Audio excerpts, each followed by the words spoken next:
Hello, History 1 students. This is Mrs. Politsky, and I have your notes for Chapter 7, Section 2, the Home Front. So, we have talked a little bit about maybe Nebraska's contribution to the war effort. During this period of time, Congress kind of was tasked with trying to get Americans to kind of get on board with the war. And they had to create a lot of new programs. And one of them, maybe even one of the most important new agencies that was created, was the War Industries Board with the sole purpose of coordinating the production of war materials by controlling the flow of raw materials and ordering the construction of new factories and occasionally setting prices.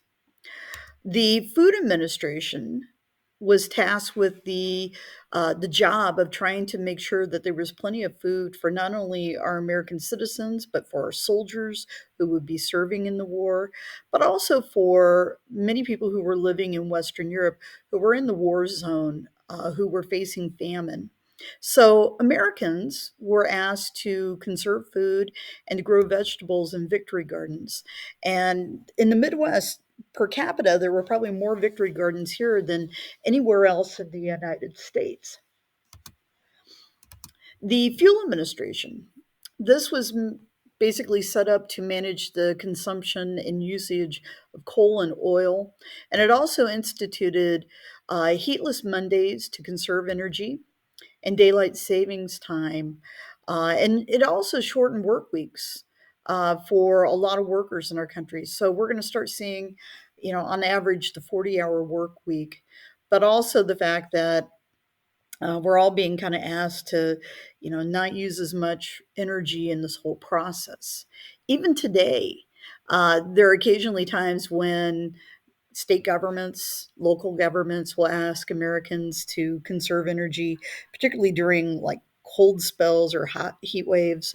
Um, every so often, you might even hear about schools that are going to 4 day school weeks as a way to conserve energy and to save cost. And number four, to fund the war effort, the government raised income taxes.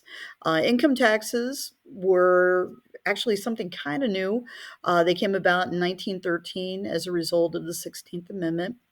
But as the war began, your income taxes rose. And this is what was to help pay for the war, but also we needed to still have money. So the government also borrowed money from citizens through the sale of war bonds. And a lot of Americans who were facing things like rationing couldn't spend their money on things. War bonds were a great way to save money. To prevent strikes from disrupting the war effort, the National War Labor Board was established. Many white men in the military were in the military, and so industries turned to other segments of the population for workers, such as women, African Americans, and also Mexican Americans. About 300,000 African Americans moved north to northern cities in what is known as the Great Migration.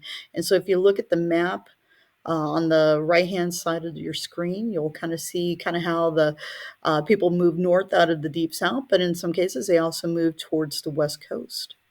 About 100,000 Mexican Americans or Mexicans migrated out of Mexico to the American Southwest, to cities like Phoenix and Los Angeles, also to find jobs.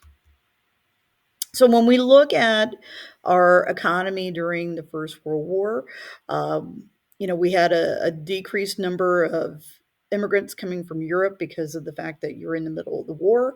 Um, there was a need for agricultural workers, so Mexican immigrants were kind of recruited for that. About 400,000 African Americans, kind of left anywhere between 300 to 400,000, left the Deep South to go north. When you talk about production, if you look from 1915 to about 1918, textiles, manufacturing really saw huge uh, changes during this period of time as far as the amount of output that was happening.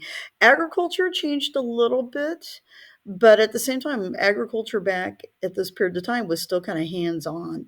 It wasn't as mechanized as what we have today. When you look at the gross domestic product, this is about Probably the best way to indicate how healthy our economy is, it's kind of the barometer for the amount of productivity and money that's coming in. Our economy was growing, as you can look at on the chart here. So, in number seven, a new government agency known as the Committee on Public Information was established with the purpose of trying to sell the war to the American people. During this period of time, we needed people to go buy war bonds, and so they kind of recruited a group of guys known as the Four Minutemen.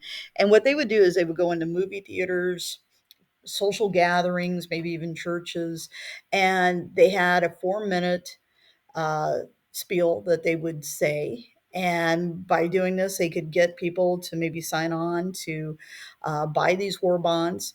And it was pretty successful for the most part. And the name, a lot of people, kind of associate Minutemen with the Patriots from the Revolutionary War. It probably didn't hurt to have that as a way to kind of get people on board with this patriotic cause. Because of the fact that we were wanting people to be on board with the war, we were also very concerned about uh, people not necessarily um, sharing falsehoods or spying on our country. And so there were two laws that were passed during the late 19 teens, during the war years, to limit citizens' liberties.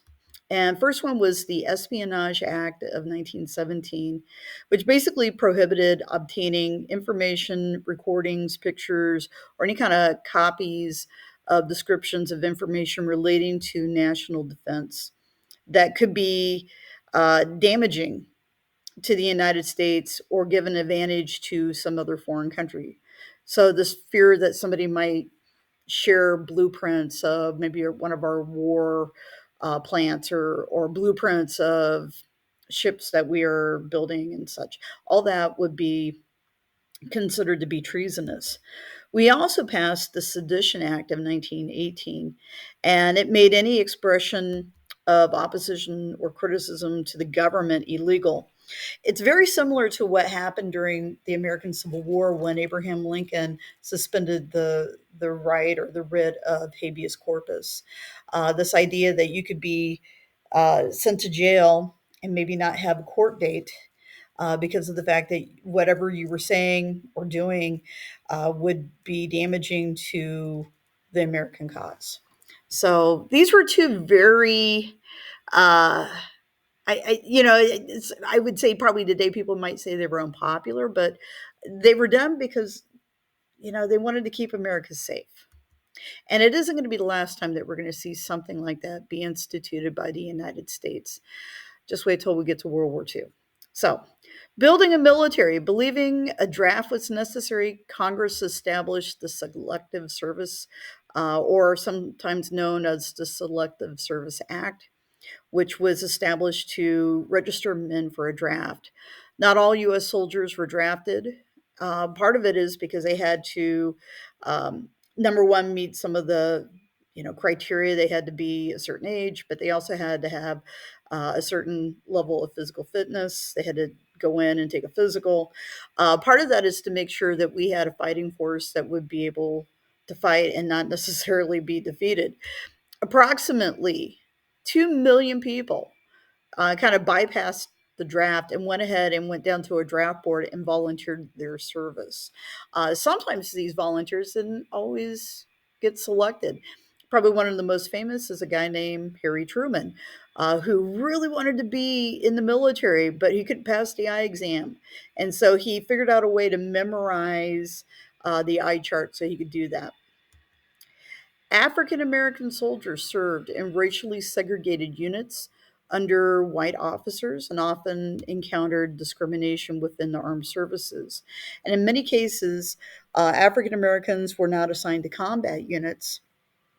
When we get into the kind of the thick of the war in 1918, uh, there are a few regiments of African Americans that are actually turned over to the French military because they were in need of manpower and actually saw combat and were able to, to be treated as equals by the French army, which you weren't necessarily being treated equally here in the U.S. Army.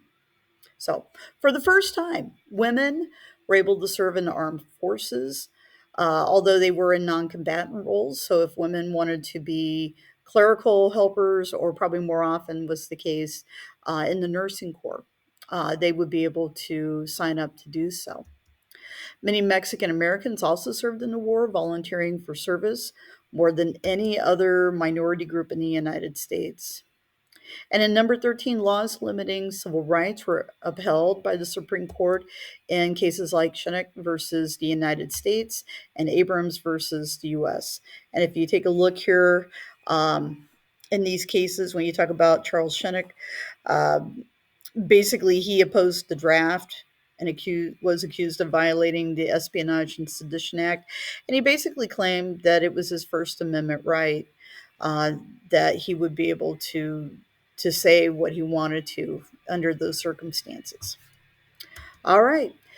The other day, we were taking a look at an article, and you guys did a current event on this, talking about the war effort from the Nebraska point of view.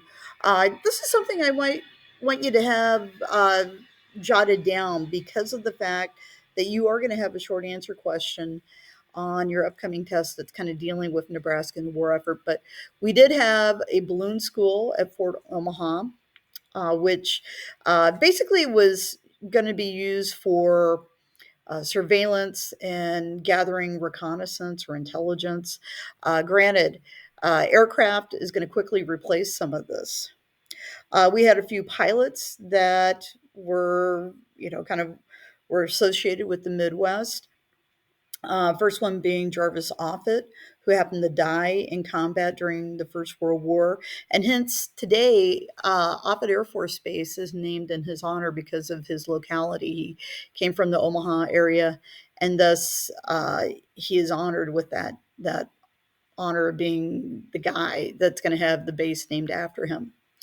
Another fella, Orville Ralston, was a pilot not only during World War One but World War Two, and the kind of the suburb of Omaha, known as Ralston, is named after him.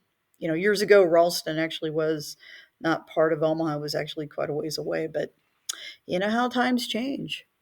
William Jennings Bryan, he was Secretary of State during the Wilson administration, and also George Norris was a senator from Nebraska from out at McCook. But both of these men were anti war, and they did not want the United States to get involved in the First World War. And uh, William Jennings Bryan was so adamant that he actually resigned his position as Secretary of State because he couldn't get along with Wilson on this issue. German Americans, they weren't treated very nice. We talked a little bit about that in class. The towns of Berlin, uh, which is in Odo County, got a name change. Now it's known as Odo. And in Seward County, you had the town of Germantown that is now known as Garland, Nebraska, because the citizens were getting tired of being picked on. Memorial Stadium was, basically built in 1923, and it honors a young man named Roscoe Rhodes, aka Roscoe Dusty Rhodes, who was a football player at the university who died in the First World War.